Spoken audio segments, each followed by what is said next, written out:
O ser humano cria expectativas para tudo o que faz na vida, para tudo o que ele planeja fazer, ou para tudo que ele recebe como tarefa, como missão. Ele quer ver um resultado no final, ele planeja, entende um determinado objetivo, trabalha naquela direção e quer ver o resultado daquilo. Só que muitas vezes a gente não entende o contexto geral de tudo que está acontecendo, do todo, né? E isso gera na gente uma expectativa de alguma coisa que a gente não vai alcançar, né? Eu não conheço, não entendo o todo e por não entender o todo, o objetivo a ser alcançado parece que não surtiu o efeito. Assim, muitas vezes na obra de Deus, Deus às vezes coloca em nossos corações realizar uma determinada tarefa, fazer uma determinada coisa, e a gente quer ver naquilo ali um objetivo prático, um objetivo às vezes até numérico, né? Se a gente não vê isso, a gente se frustra. Mas a gente precisa entender como são as coisas de Deus. Eu já vi situações aí, eu já tive em lugares, vamos fazer uma campanha evangelística, aí a gente faz a campanha evangelística, ninguém se converte. Foi um fracasso. Não, a campanha era evangelística. O resultado é ter pregado o evangelho. Se foi pregado, está feita a obra de Deus. Se pessoas vão se converter, isso não é comigo. Mas a gente sempre quer ver um resultado numérico. Há alguns anos atrás, algumas igrejas trabalhavam com planejamento estratégico, algo que se faz no mercado, algo que se faz na área empresarial, traçar metas e planos. E eu vi algumas metas e planos sendo traçados assim, com metas numéricas, atingir, converter tantos, batizar tantos. Olha, quem dá o crescimento da obra não somos nós, é Deus.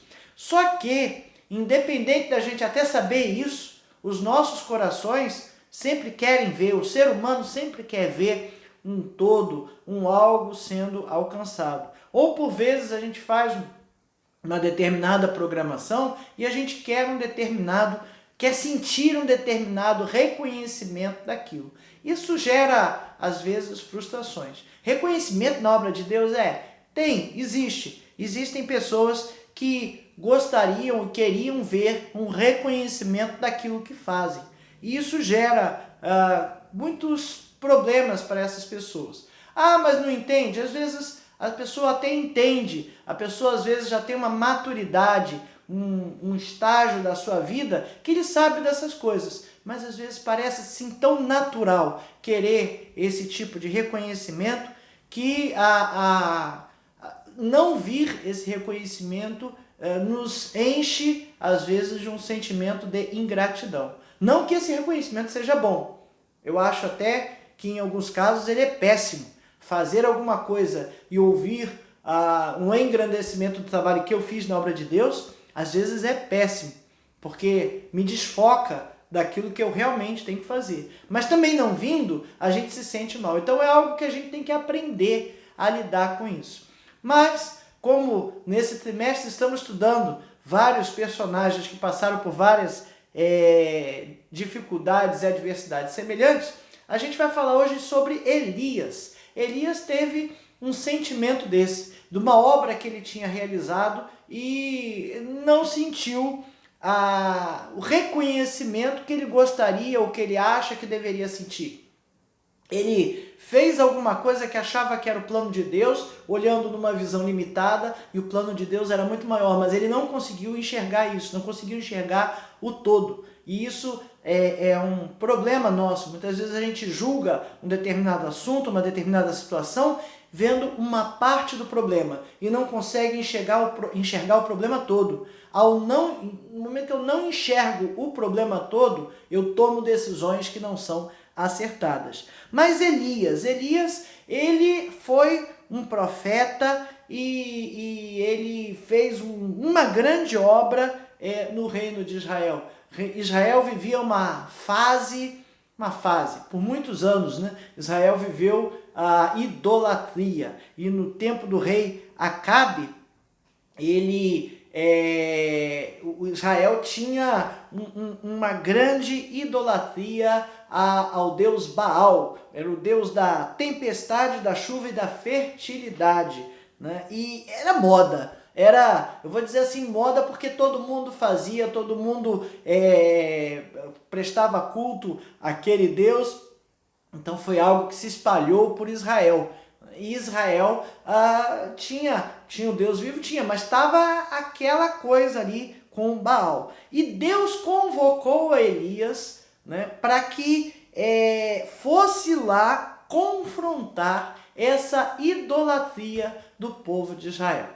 Sabe, quando todo mundo está fazendo, todo mundo faz e não dá nada, já ouviu essa expressão? Todo mundo faz desse jeito, não tem problema, não pega nada. Tem uma lei que diz que não pode. Mas você não vai ser preso por causa disso. Fique tranquilo, mano. Você tem uma lei que diz que não pode, você está fazendo é pecado. E Elias foi justamente confrontar este povo. O rei Acabe, a Bíblia narra em 1 Reis 16, versículos 29 e 30, olha lá, e Acabe, filho de Onri, começou a reinar sobre Israel no ano 38º de Asa, rei de Judá. E reinou Acabe, filho de Onri, sobre Israel em Samaria 22 anos. E fez Acabe, filho de Onri, o que era mau aos olhos do Senhor, mais do que todos os que foram antes dele. Fez o que era mau aos olhos do Senhor é uma frase que vem aí no livro de Reis, sendo repetida rei a rei, né? A maioria deles tem lá, e fez o que era mal aos olhos do Senhor. Só que essa aqui tá falando que ele fez o que era mal, mais do que todos os que foram antes dele. Onri, esse rei aqui que citado aqui, era o pai de Acabe, ele foi conhecido por construir Samaria e fazer Samaria a capital de Israel, né? Então, foi um dos feitos, uma das coisas pelas quais o Onri, né, era reconhecido naquela época. Por que ele também era reconhecido como o rei mais perverso que houve naquela época, sendo suplantado apenas por Acabe.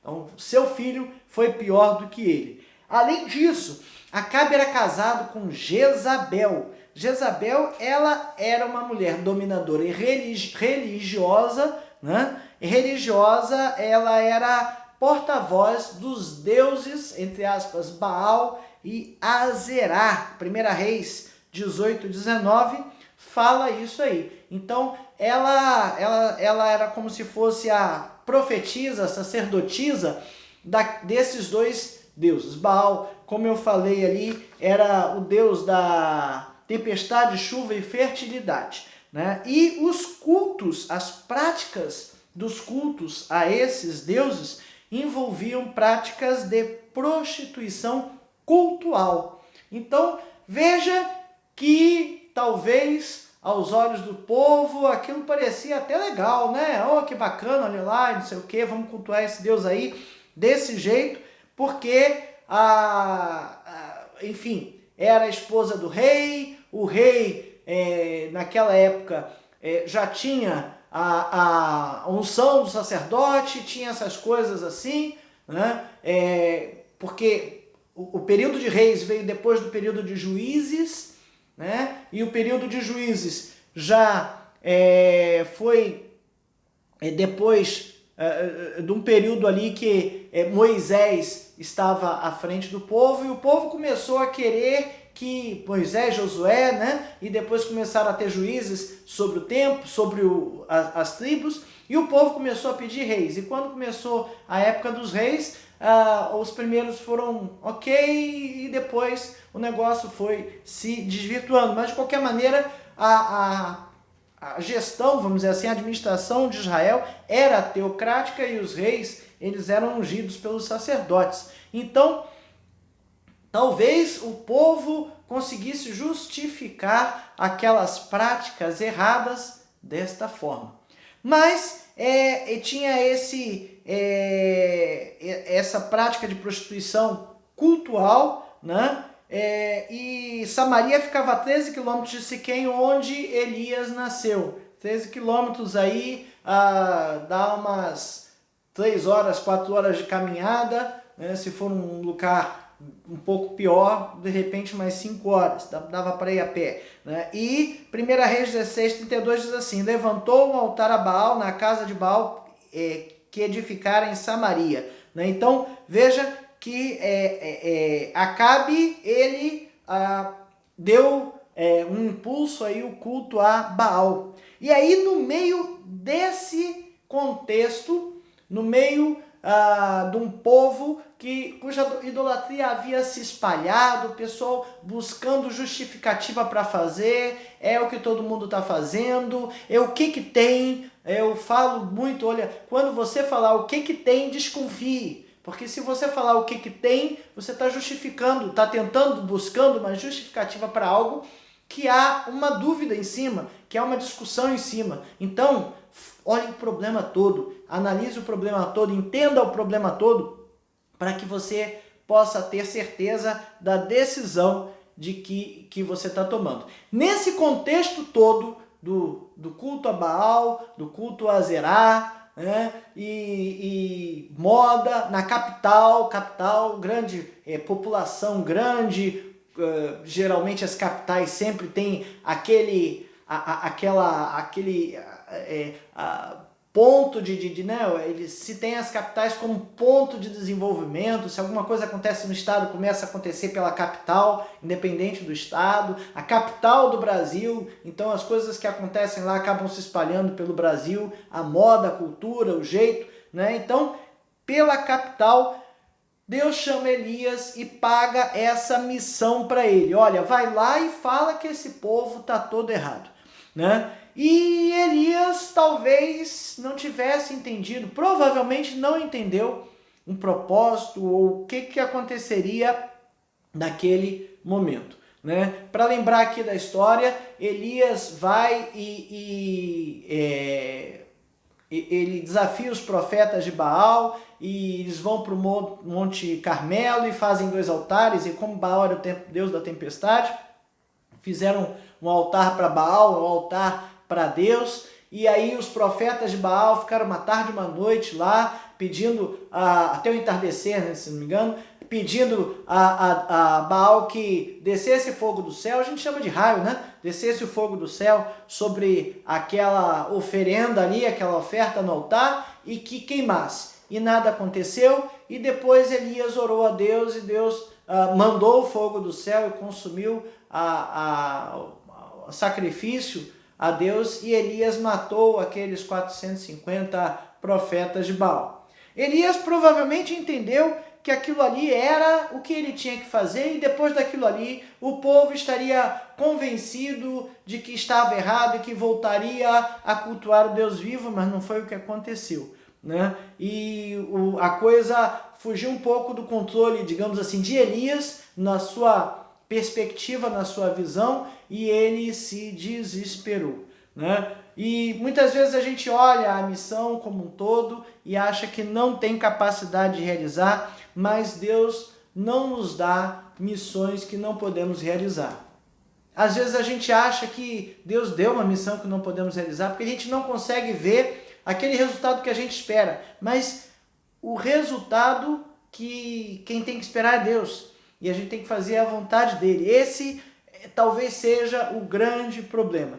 2 Coríntios 3, de 4 a 6 diz assim: e é por intermédio de Cristo que temos tal confiança em Deus, não que por nós mesmos sejamos capazes de pensar alguma coisa como se partisse de nós. Pelo contrário, a nossa suficiência vem de Deus, o qual nos habilitou para sermos ministros de uma nova aliança, não da letra, mas do Espírito, porque a letra mata, mas o Espírito vivifica. A confiança que temos é a confiança em Deus, e precisamos ter firmes, vivas, essa confiança de que aquilo ali é a vontade de Deus, foi o que Deus mandou eu fazer realmente, e eu estou fazendo a obra dele da forma dele. O resultado não pode nos importar. Não é fácil, mas o resultado não pode nos importar. Esta é a lição número 6 da revista Palavra e Vida, edição número 67. A revista Palavra e Vida é editada pela Convenção Batista Brasileira, distribuída gratuitamente pelo site batistasfluminense.org.br. Essa revista tem por tema Vencendo as Adversidades, exemplos da Bíblia para o nosso tempo. Então estamos vendo vários exemplos da Bíblia e nos aplicando aos nossos tempos, né? Essa lição número 6 fala de Elias, quando a adversidade é a falta de reconhecimento. Ok? Bom, o primeiro tópico nos fala que Deus não nos abandona. Depois daquilo ali, de ter matado os 450 profetas de Baal, a dona Jezabel, né, falou para Elias, mandou uma mensagem ali para Elias e falou assim, 1 Reis 19:2. Então Jezabel mandou um mensageiro a Elias a dizer: assim me façam os deuses, e outro tanto, se de certa manhã a estas horas não puser a tua vida como a de um deles. Olha só, Elias ouviu uma mensagem direta da rainha: se amanhã nessa hora você não tiver morto, como aqueles que você matou, que os deuses, né, me matem, né? E Jezabel jurou Elias de morte. Elias tinha certeza que estava fazendo a vontade de Deus? Tinha. Ele se sentiu bem quando o fogo desceu do céu e queimou, consumiu a oferta no altar perante aqueles 450 profetas de Baal? Com certeza ele se sentiu bem, mas passou o fio da espada como Deus havia mandado. Mas quando ele ouve isso aí, o que Elias faz?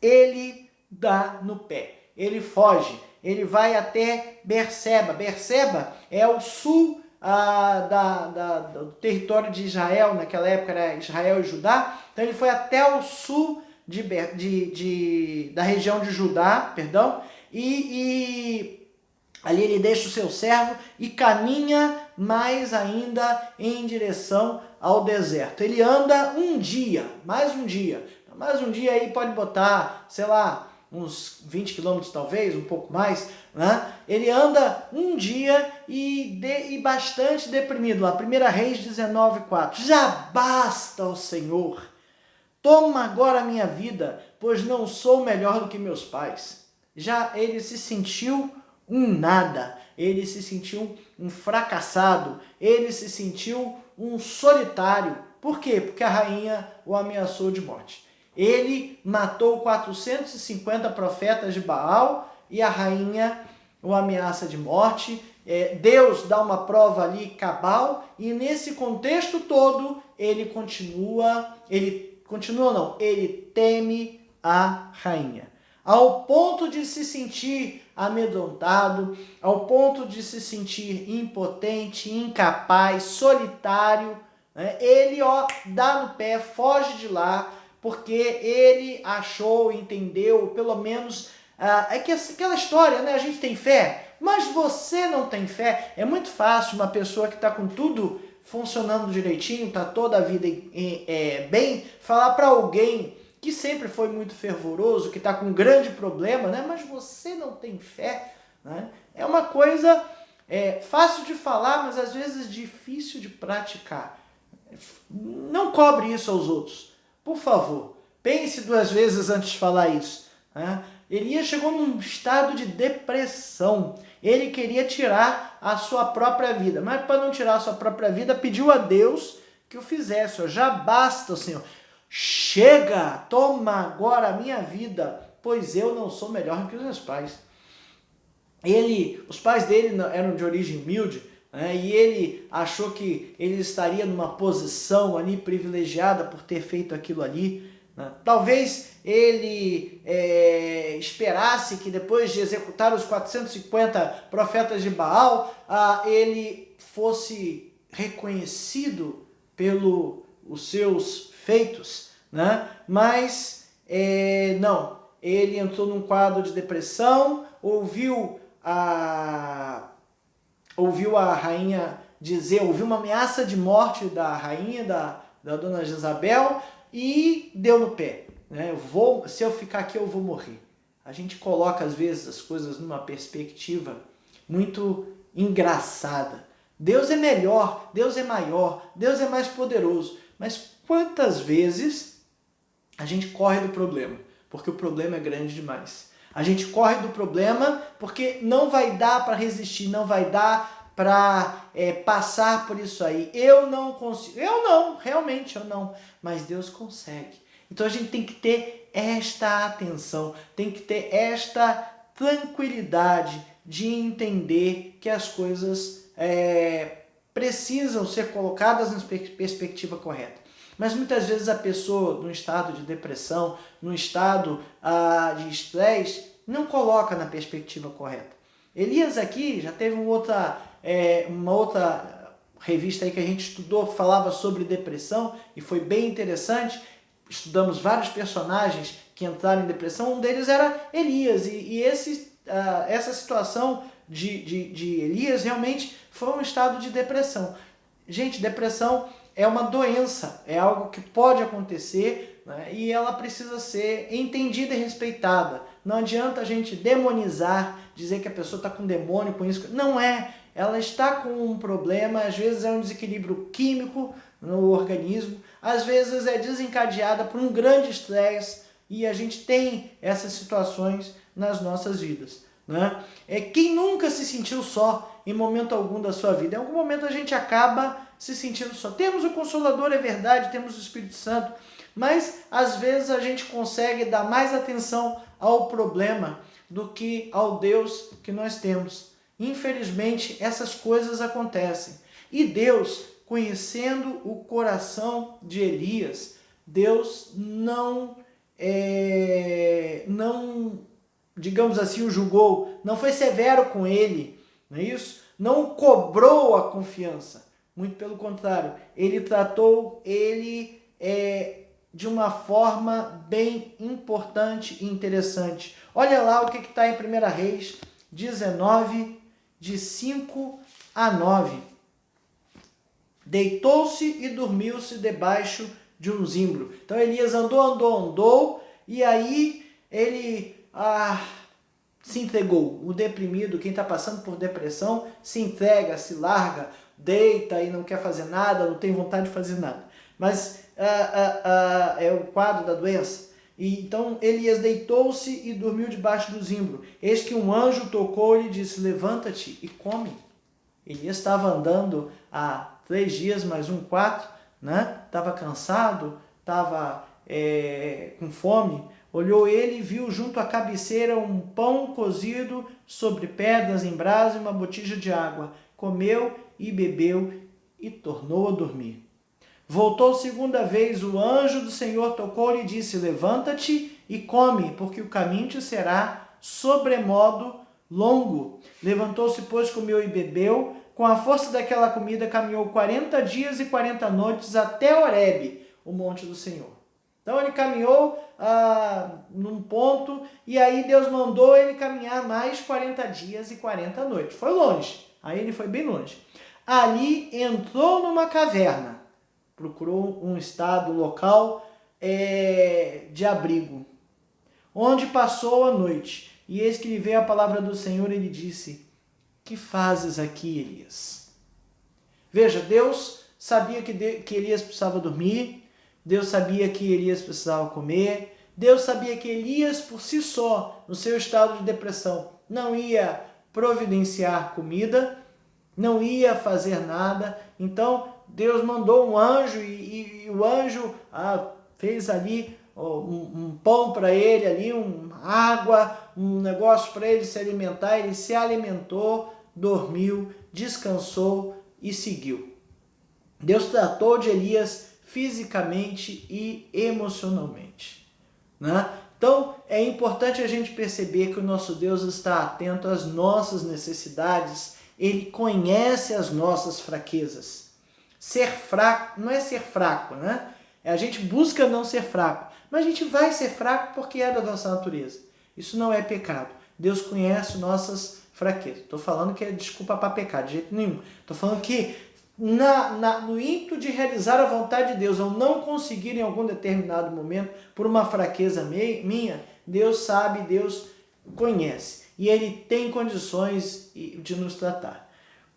Tópico 2. Com Deus superamos o medo.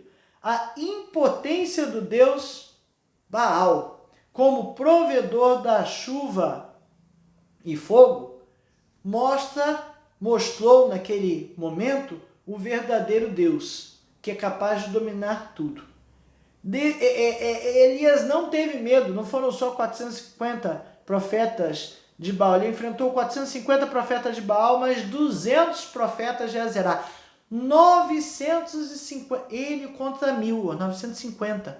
Ele enfrentou 1000 pessoas, porque confiava que Deus desceria o fogo do céu. Mas ele ficou com medo de Jezabel. O que Elias esperava daquilo ali? Que enfrentando aqueles 950 profetas, ele, em nome de Deus, restaurasse a fidelidade do povo. Né? E ele viu a sua expectativa. Lembra que eu falei no início que às vezes a gente vai fazer a obra de Deus e cria uma expectativa? Então a sua expectativa era, vou fazer isso aqui, e aí eu aniquilei, e agora o povo volta a Deus. Era a expectativa dele. E o que aconteceu? Nada, não foi isso. A Jezabel ameaçou ele de morte, a ameaça de morte ofuscou a fé dele, tirou o foco da fé dele, e ele deu no pé, fugiu. O medo falou mais alto. Pelo menos acontece comigo. Acontece contigo também? Tomara que não. Mas em muitos de nós acontece. Acontece de que a gente, daquela situação de ter medo de algo e esquecer o nosso Deus. Né? Nesses tempos que nós estamos vivendo, esses tempos de pandemia, esses tempos de crise mundial, muitas pessoas estão vivendo este ou algum tipo de medo. Medo da doença, medo da falta de dinheiro, medo da falta de emprego, medo das coisas que vão acontecer, se eu vou ter casa, se eu vou ter comida, se eu vou ter trabalho, como eu vou sobreviver. Deus é muito maior do que essas coisas. É fácil você falar de ter confiança em Deus. Talvez não seja não, sabe? A gente tende a tentar resolver as nossas coisas pelas nossas próprias forças. A gente tende a tentar resolver os nossos problemas através das nossas próprias capacidades. E quando a gente começa a confrontar as nossas capacidades com o tamanho do problema, a gente vê que não dá. E aí a gente esquece de Deus. Esquece que Deus é maior do que tudo isso. O propósito de Deus na vida de Elias era maior do que aquele que ele imaginava. O propósito dessa enfermidade, disso que está acontecendo no nosso tempo, a gente não sabe ainda. Talvez no futuro consigamos entender, ou talvez só na eternidade Deus possa nos dizer por que de fato isso aconteceu, por que aconteceram outras enfermidades que mataram tantas pessoas. Essa não é a primeira, talvez não seja, provavelmente não vai ser a última, né? Mas várias enfermidades acontecem no nosso mundo que mata muitas pessoas, né? E a gente não pode deixar que o medo nos roube a alegria de viver. O medo não pode nos tirar do nosso equilíbrio e da nossa tranquilidade de viver na presença de Deus. Nós não podemos esquecer que temos o Espírito Santo de Deus que habita em nossos corações, o Consolador, que está ali para nos ajudar, né? Só basta pedir a Ele em oração. Já contei em outro vídeo, mas teve uma experiência da minha vida em que exatamente isso, né? Que na hora do problema o medo falou mais alto.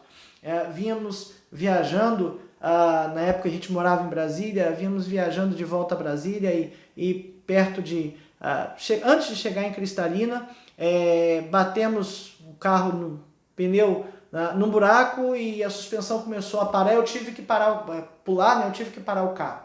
E era uma estrada praticamente sem acostamento, com mato dos lados, sem nenhuma iluminação, e quando passava um carro, passava voado e aquela luzinha do pisca-alerta não dava conta, e eu chamei o seguro, mas o seguro, eu não tinha nem como descrever onde a gente estava, porque naquela época eu não tinha GPS do jeito que a gente tem, então eu não tinha a localização do GPS, então eu tinha que dizer que eu estava entre um lugar e outro, eu dei uma distância de 100 quilômetros, então com certeza o camarada ia demorar umas 2 horas para me resgatar.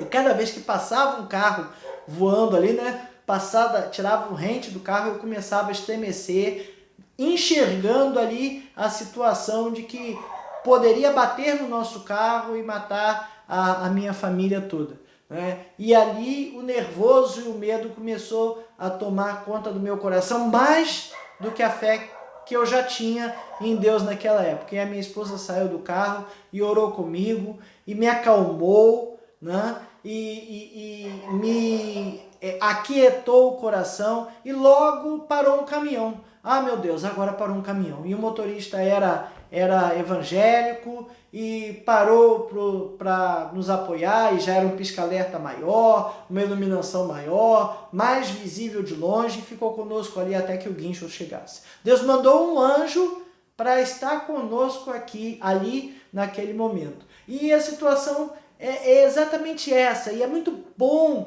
a gente recuperar essas histórias da nossa vida. Eu tenho certeza que na sua vida você, com certeza, tem alguma experiência que você viveu que é importante você resgatar e lembrar. Você olha a história do povo de Israel, Moisés está registrando cada um daqueles fatos que aconteceram, e ele fala para o povo que era para falar aos filhos dos filhos, sentado e andando pelo caminho sobre essas coisas, porque a gente precisa entender o cuidado de Deus conosco. A gente precisa entender que com Deus nós superamos o medo. E que o medo de fazer as coisas, ou o medo de cumprir a sua missão, o medo de ir num lugar estranho e pregar o evangelho, o medo de ir lá porque aquele povo ali maltrata evangélico, bate, enfim, quem fala de Deus. O medo dessas coisas todas é superado com a presença de Deus. Se você está fazendo a vontade de Deus, se aquilo ali é a vontade de Deus para a tua vida, tenha certeza que Ele estará do nosso lado. Elias queria uma valorização do seu trabalho, ou ele, não sei se queria uma valorização, né? Ele falar que ele não era melhor do que o pai dele, revela essa expectativa ou esse sentimento que ele talvez tenha sentido em algum momento, que ele era grande, que ele era poderoso, que ele tinha feito algo poderoso. Não, ele foi usado por Deus para fazer algo grande e poderoso. A valorização vem de Deus. Veja, no deserto, Deus não abandonou Elias. Ele deu comida, ele deu água, deixou descansar e mandou que ele andasse ou caminhasse até o Monte Horebe, 40 dias e 40 noites. Deus alimentou Elias, Deus fortaleceu fisicamente Elias, Deus fortaleceu espiritualmente Elias, sabe? Deus nos conhece, Ele sabe as nossas necessidades. É muito importante que a gente coloque essas necessidades para Deus. É muito importante que a gente fale, que a gente verbalize. Ele conhece, Ele sabe, mas é importante que a gente fale e verbalize. Mas quando a gente não tem capacidade de fazer, Deus trata, Deus cuida, Deus não nos abandona. E Elias percebeu que Deus não havia o abandonado. Quando ele chegou lá na caverna, lá no Monte Horebe, né? Ali, ó, Monte Horebe, Monte de Deus. Ali entrou numa caverna onde passou a noite. E eis que lhe veio a palavra do Senhor e lhe disse: que fazes aqui, Elias? Camarada, o que você está fazendo aqui? Meu irmão, o que você está fazendo aí? que você está fazendo? Foi isso que Deus mandou você fazer? Foi essa missão que Deus deu para ti, para a tua vida? Você está cumprindo a missão ou você está fugindo da missão? Você esperava o resultado, ele não veio? E por isso agora você sai fugindo? É isso que Deus está falando com Elias. Isso fala aos nossos corações. Elias respondeu: tenho sido zeloso pelo Senhor. Né? Senhor, como eu tenho feito bem a sua obra. Como eu tenho me dedicado à sua obra. Tenho sido zeloso pelo Senhor, Deus dos exércitos, porque os filhos de Israel deixaram a tua aliança, derribaram os teus altares e mataram os teus profetas à espada, e eu fiquei só, e procuram tirar minha vida. Olha só, olha a perspectiva de Elias. Eu sou zeloso, eu faço a obra da melhor maneira possível. Faltou falar que ninguém faz a obra como eu, né?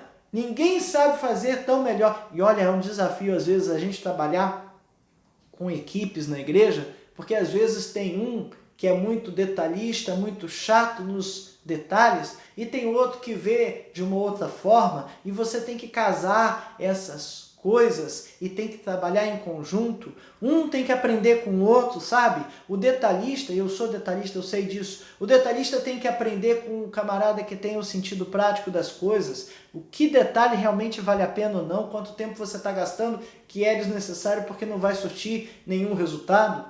E o camarada que quer fazer a coisa muito prática tem que aprender a ver os detalhes também e ver até que aspectos isso aí vai fazer a diferença ou não. Todo mundo tem que aprender com todo mundo, mas veja, num grupo como esse, todo mundo está certo e o outro está errado. Aí a gente entra em conflito. Né? Elias está falando aqui, eu sou zeloso com a obra de Deus, eu faço a obra com excelência. Olha que desabafo que ele está fazendo para Deus. Né? E porque eu estou fazendo a obra de Deus por excelência, e aqueles lá, filhos de Israel, abandonaram o Deus dos exércitos e derribaram seus altares, agora eu estou jurado de morte. Olha a situação em que Elias se encontra. Talvez Elias quisesse ali reconhecer, parabéns Elias, queria um reconhecimento, né? Parabéns Elias, pela grande obra que você fez. Olha como você provou que Deus é poderoso. Olha que obra linda, realizada. Olha que trabalho maravilhoso. E a ameaça de morte foi entristecer o coração de Elias. Será que a gente tem sido assim perante a obra de Deus? Será que a gente tem se entristecido pela falta de reconhecimento, pela falta de resultado, ou até por conflitos que às vezes aparecem dentro da igreja, né? De pessoas que não gostam do jeito da gente trabalhar, ou que às vezes ficam enciumadas com aquilo que a gente está fazendo? Será que a gente tem, de fato, estado na presença de Deus, na tranquilidade de que estamos fazendo a sua obra da melhor maneira possível? Será que tem competição no nosso meio? Tem, infelizmente tem. E será que na competição eu estou achando que eu estou perdendo? Olha só que coisa horrível. Mas às vezes, muitas vezes, essas coisas acontecem. Sabe? A obra de Deus não pode ter competição. A obra de Deus, não é minha, não é tua. Nós somos operários, servos nessa obra. Nós servimos a Deus. Então, não podemos querer um servir melhor do que o outro para ficar bem na fita perante o rei, perante o chefe, perante Deus. Isso está errado. A gente não pode esquecer que toda honra e toda glória pertence a Deus. A obra é de Deus, é Ele que vai dar o crescimento. Ele que vai dar o resultado. É triste nós vermos esse tipo de coisa, mas a gente precisa estar sendo fiel a Deus. A gente precisa estar em comunhão com Deus, sabe? Para que a gente faça a obra de Deus. Talvez a obra seja ir para uma terra diferente, para um interior, e pregar a sua vida toda. numa missão, numa igreja, implantando igreja, e pode ser que você viva a vida toda pregando e não veja resultados do seu trabalho. Depois de uma vida de 10 anos, você não viu ninguém batizando, ninguém acreditando, ninguém seguindo, e você se sinta fracassado com isso. Né? Talvez você faça uma grande campanha evangelística e ninguém levante a mão e se converta, ninguém vá à frente se converter, mas isso não é o que você tem que se preocupar. O crescimento é de Deus, né? Paulo falou, não planta, outro colhe, mas a obra é de Deus. Nós não podemos esquecer que é a obra de Deus. Não podemos esperar da obra de Deus nenhum tipo de reconhecimento. A gente tem que fazer a obra. Veja que para Elias, Deus coloca ele para fora ali da caverna, né? E disse Deus, sai e põe-te neste monte perante o Senhor. E eis que passava o Senhor. E um grande e forte vento fendia os montes e despedaçava as penhas diante do Senhor. Porém o Senhor não estava no vento. E depois do vento, um terremoto, mas o Senhor não estava no terremoto. Depois do terremoto, um fogo, mas o Senhor não estava no fogo. E depois do fogo, um cicílio tranquilo e suave. Ouvindo, Elias envolveu o rosto em seu manto e saindo pôs-se à entrada da caverna. E eis que lhe veio uma voz e disse, que fazes aqui, Elias? E ele repetiu, não aprende, né? Tenho sido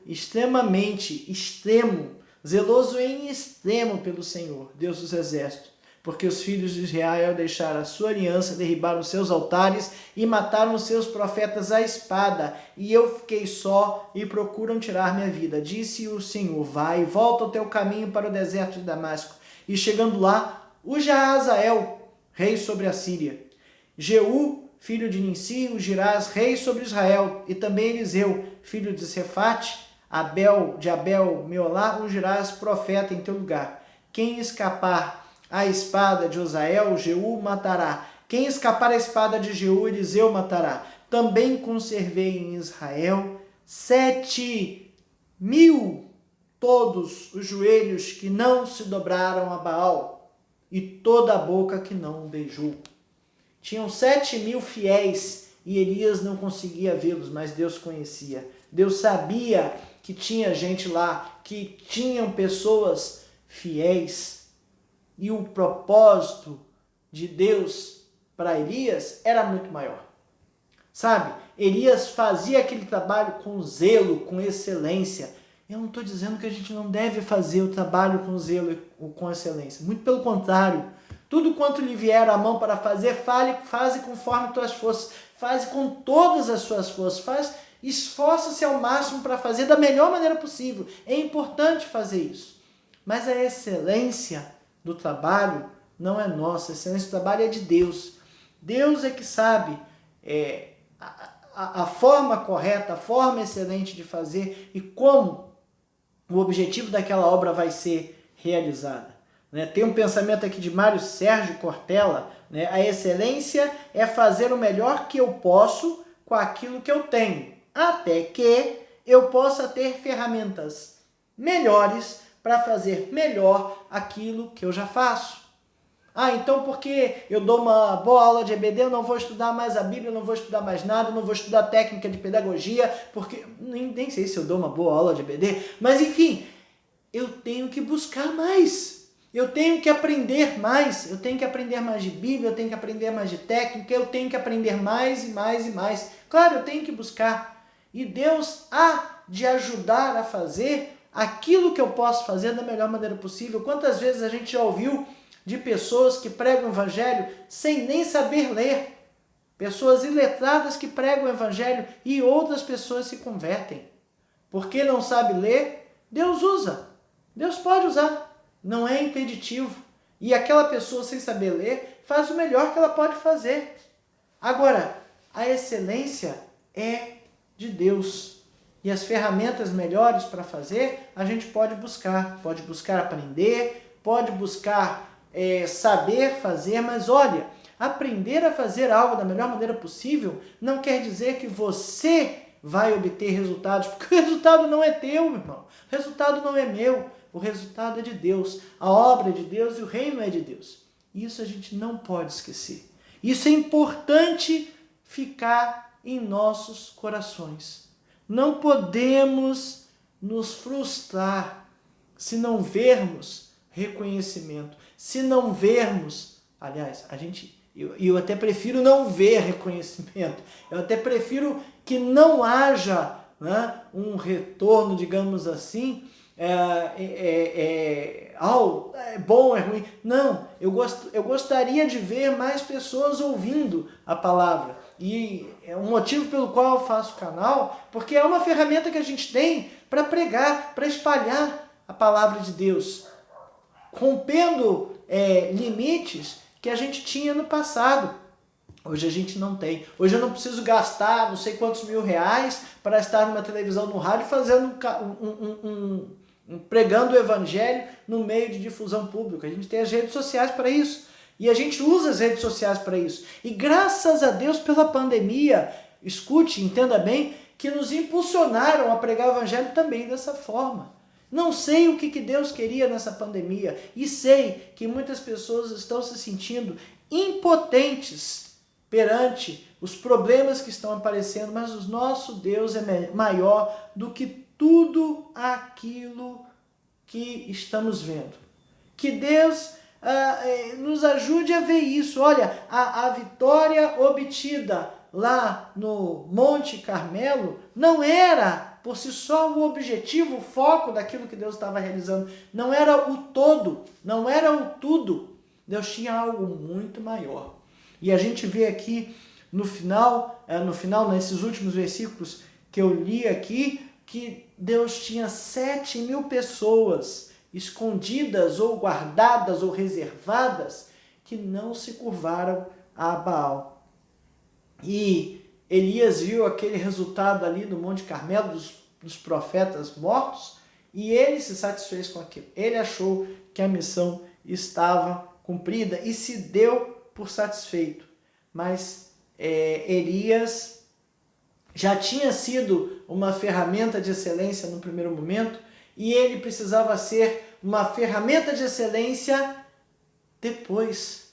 Veja, essa situação toda de Elias fugir e Deus cuidar de Elias fez com que ele voltasse mais excelente, digamos assim, para fazer a obra, mais zeloso pela obra e mais crente em Deus, mais confiante em Deus. Muitas vezes nós temos que passar por problemas, nós temos que passar por dificuldades para que Deus nos ajude a convencer de que Ele está conosco, que Ele cuida de nós e que Ele é mais poderoso do que todos os nossos problemas. Elias não foi rejeitado por Deus. Deus cuidou de Elias. Muito pelo contrário. Olha, visto tudo que você fez, agora você volta lá, faz isso, isso e isso, porque tem mais isso. Tua missão não acabou. E ela vai ser muito maior. Será que Elias ia entender isso tudo se ele não tivesse fugido? Se ele não tivesse ficado com medo? Será que ele iria crescer se não tivesse ficado com medo? Estamos vivendo, sim, um momento muito difícil. Não há como negar que a humanidade toda, que todo mundo está vivendo um momento diferente, um momento grave, um momento preocupante, alarmante. A doença se espalha, pessoas do nosso convívio estão falecendo e a gente fica preocupado, estressado, nervoso. Eu vou pegar esse negócio, eu não vou pegar, se eu pegar eu vou passar mal, eu vou morrer, não vou morrer, enfim, eu vou ter dinheiro, eu vou ter emprego, como é que vai ficar a economia ano que vem? Será que ano que vem a gente volta para as aulas presenciais? Será que a vida volta ao normal? Será que não volta? Será que eu vou poder voltar a interagir com as pessoas? Nós estamos muito preocupados com essas coisas todas. A violência está aumentando, inclusive a violência doméstica, solidão, muita gente passando perrengue aí por conta de solidão, mas a gente precisa saber que Deus está conosco. Deus nos consola, Deus nos encoraja e a gente pode e consegue sim sobreviver e vencer esse momento de caos que nós estamos vivendo. Que Deus nos ajude a cada momento a entender o foco que temos que seguir, entender que a obra é dele, entender que ele cuida de nós, que Deus está conosco e que ele pode nos ajudar a suplantar todas essas necessidades. Que Deus me ajude e te ajude a vencer. Fazer sim a obra de Deus com excelência, mas sabendo que a excelência é dele e que nós podemos buscar fazer melhor, mas a obra é dele e não podemos querer nenhum reconhecimento daquilo que fazemos. Somos servos e como serviçais não esperamos reconhecimento.